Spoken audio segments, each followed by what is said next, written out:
Well, getting what you wish for may not really always be as fun as you think it's going to be, and we're seeing a huge lesson of that just playing out all over our news media. I'm sure everyone's seen multiple stories of this, of Elon Musk buying Twitter. Well, he wanted to buy it, didn't want to buy it, kind of got forced to buy it, uh, trying to make the most of it now, I guess, and it's going to be a tough thing, and I think that's a great lesson for so many people. You don't have to be a multi-billionaire to learn this lesson, but sometimes that thing you're chasing, that thing you think is going to fill that hole inside of you, is going to make you happy, is going to make you complete, it's just not going to turn out the way that you expected it to be. You know, when we're obsessing over material things, over technology, over companies, over power, in this case, over one man's idea of a concept like free speech, well, the disappointment is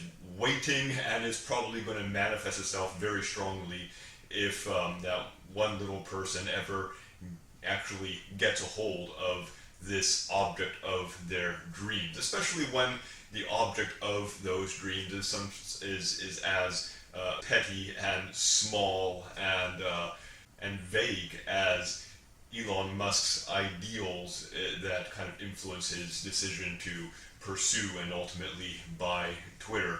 So it's important to keep ourselves separate from these things. Don't let these things hurt us, because these things really do have an effect on people's lives. The things we obsess over, we see this very much in this case here of this story.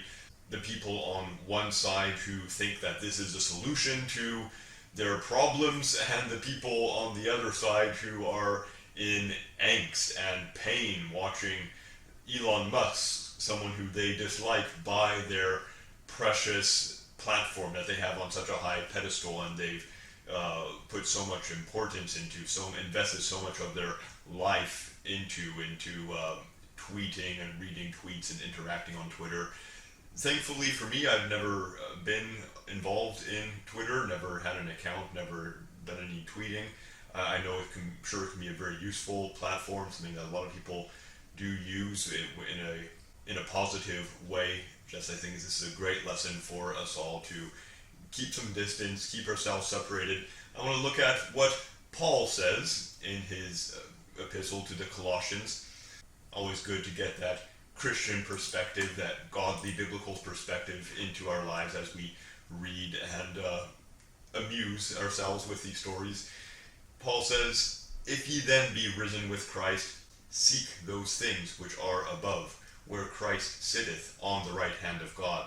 Set your affection on things above, not on things on the earth." Interesting to note, if we look back to the first few chapters of Genesis, the original humans, God's people, God's children as he intended them to be, lived in a garden. They ate plants. They didn't wear clothes. They didn't know the difference between good and evil because they were guileless.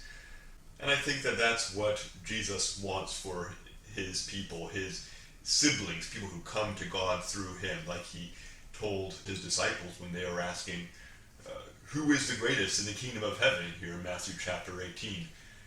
Jesus called a little child unto him and set him in the midst of them, and said, Verily I say unto you, except ye be converted and become as little children, ye shall not enter into the kingdom of heaven. So I think that he meant exactly that, and that the state, the pure, godly state of mankind would be like those first people there in the Garden of Eden. So you know what? Elon Musk, or anyone thinking along the lines that they need to acquire something to build the world the way they want it to be, and that's what's going to make them whole and happy, you might just be happiest if you went out into the woods and ate plants. And maybe that's a solution for us all. Let's just go find some plants to eat. I'm half joking, but yeah, not really. Okay, bye for now. Thanks for watching.